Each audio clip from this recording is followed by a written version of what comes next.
Hello, everyone. As most of you know, the stay-at-home restrictions are, as of this Friday, being lifted, which makes provisions for many businesses as well as churches to reopen. And I'm super excited about that. But we have to, at the same time, realize that that does not mean that we're just going back to the life the way it was. There are many guidelines that we're going to need to have in place. There are many questions that need to be answered as the state, including churches, reopen. So even though the order will be lifted, the governor is still asking that there not be any large public gatherings, especially if there isn't space for physical distancing.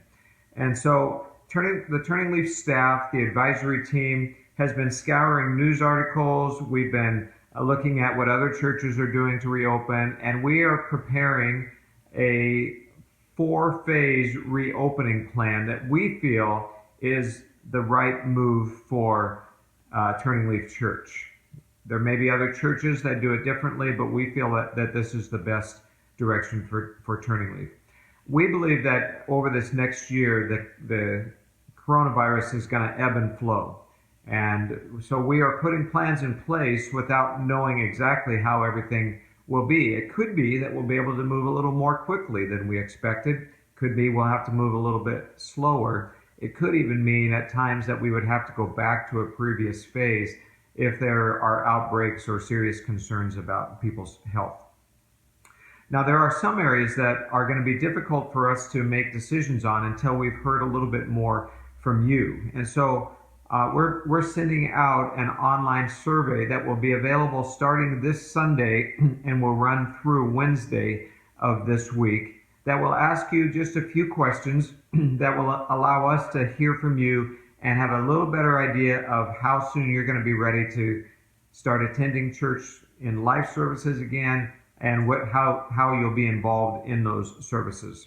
So you'll receive a link with the survey over your email, also over social media, or you can go to our website, turningleafchurch.com, and if you click on the homepage on the COVID-19 updates, you'll see a link that will take you to the survey there. But that will start on Sunday and will go through Wednesday of next week.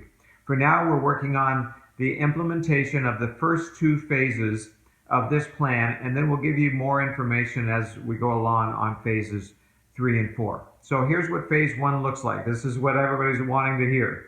Here is phase 1, which really begins immediately and would potentially go through May 31st. So that would be that we are going to continue to only stream our services through May 31st, but we'll be doing those services from the school, allowing us time to test out our new platform at the school and Wi-Fi strength and hotspots and all those things that are going to be critical for us to continue to offer a live stream service long term, because we're not giving up live stream just because we start meeting in live services again. So during those 3 weeks, while we continue to only stream, here's what we'd like you to do. We would like you to invite people to your home, if you're comfortable, to watch the service together on Sunday mornings. It would be a way to interact in small groups without exposing yourself to large groups at this point. This could be your life group that comes together on Sunday morning, or it could be an impromptu group that you might just create. Maybe it even changes a little bit every week, but it might be just a few friends that you would invite, including potentially some work friends or some people from your neighborhood that you've been wanting to invite or talk to them about church or about God. You might just invite them over on Sunday morning and have them watch the service together. Then on June 7th, when we start to meet together, you might be able to invite them to come to the service with you and become a part of our church. So during this 3 weeks, we're inviting you to have people over to your homes. We'll continue to make plans for phase 2. We'll send out the survey so that we can get answers from you. And again, as it stands, that would go through May 31st.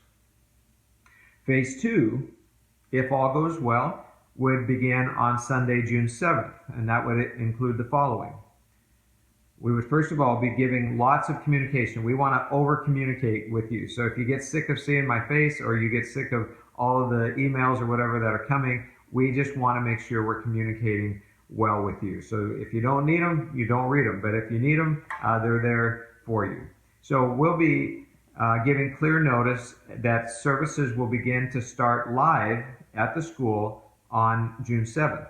We'll also be encouraging people that are at high risk or people who have been sick or who have been around people that have been sick to just please stay home and continue to watch online until you're feeling well and you know that you wouldn't be contagious. We want to also give anyone permission that attends the services to physically distance in any way they feel necessary. So we want to have respect for each other. We don't want to just embrace each other just because we have in the past. We would ask that you would ask permission if you can hug somebody or if you could shake their hand or whatever kind of public embrace that you might offer them. We want to give everybody the freedom to be able to say, no, I'm not ready for that. I just need to keep my distance for now. Masks will be worn by the staff and all of the volunteers that are included in the service. We're not requiring it for everybody. We suggest that everybody wear a mask, but we're not requiring that. But those that are on stage, they may take their mask off, to sing or to speak. But all of the rest of the staff and volunteers will wear masks throughout the service, just to be respectful of all those that are coming. Seating. Seating will be arranged in clusters. So families that want to sit together, you can be in close proximity because you are at home anyway. So you can sit in these clusters of chairs, and then the clusters will be at least 6 feet apart from each other. But we're asking you to, as you come in, to rearrange your seating any way you want to in order to be comfortable. So you might need to add a chair, you might take away a chair, you might want to just sit by yourself in a place where you're physically distant from other people, whether that's in the gym or even out in the foyer. But we want to give you permission to adjust seating as it's comfortable for you. Now, service times and location is going to be somewhat dependent on some of the questions we get back from you on the survey.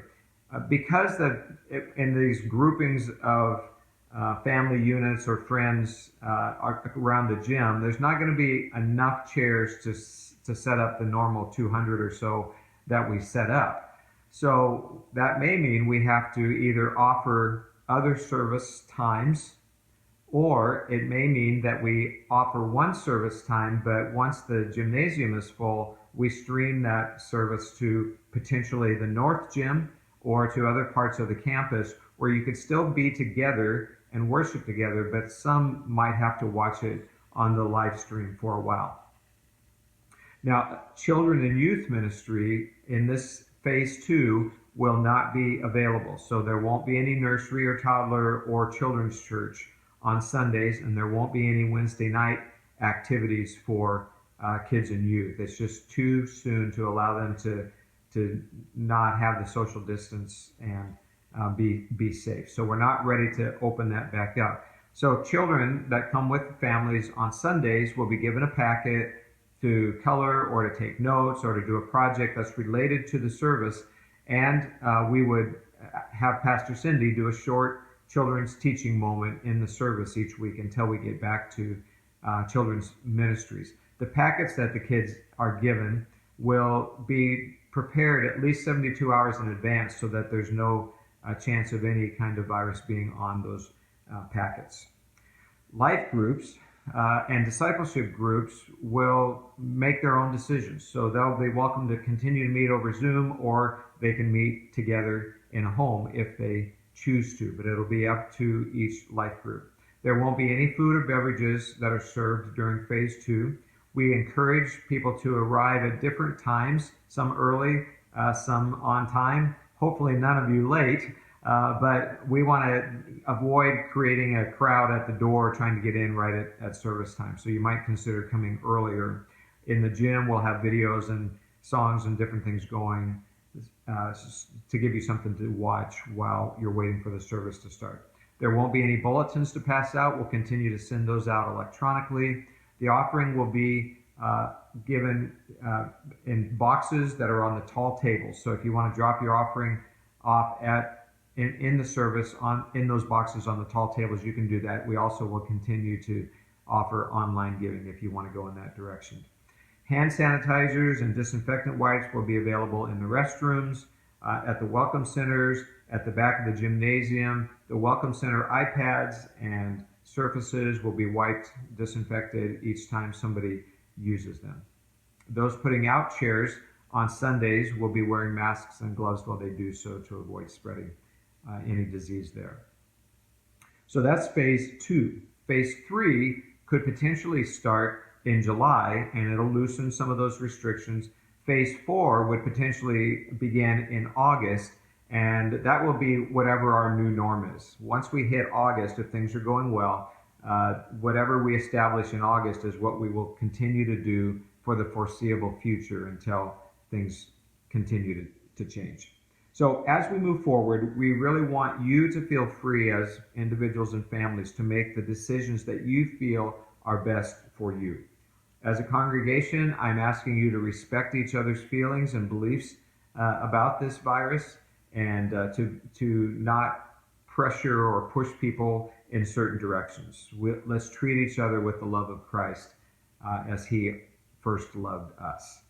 One other quick item that continues to be a stressor for us at Turning Leaf Church is the use of my name by scammers to try to get gift cards and other information from you. What we're finding out is that pastors all over the nation are being hit by this scam or the use of their name. And so we just ask that you not reply in any way to them. There have also been a few Gmail accounts that have come from our congregation that just have a link on them that we don't want you to open, we don't want you to respond to in any way. We feel that the quickest way out of all of this is to just not respond to them in any way and let them begin to leave us alone. I realize for many, and I'm included in this, that I would just like things to go back to the way they were. But we just know that's not going to happen. Even if we said, this Sunday, we're all going to meet together at the school, it wouldn't be like it's been in the past. Things are going to be much different, at least for a while. And so we thank you for your patience and understanding during this. But I also want you to consider that we might actually find better ways. In fact, we already have in some ways found better ways to offer the church. We've find even some more meaningful ways of doing some things.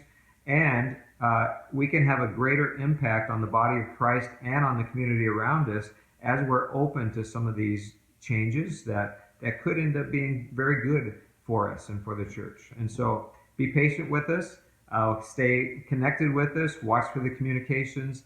And I am so excited to be together with many of you on June 7th. God bless you. Have a great day.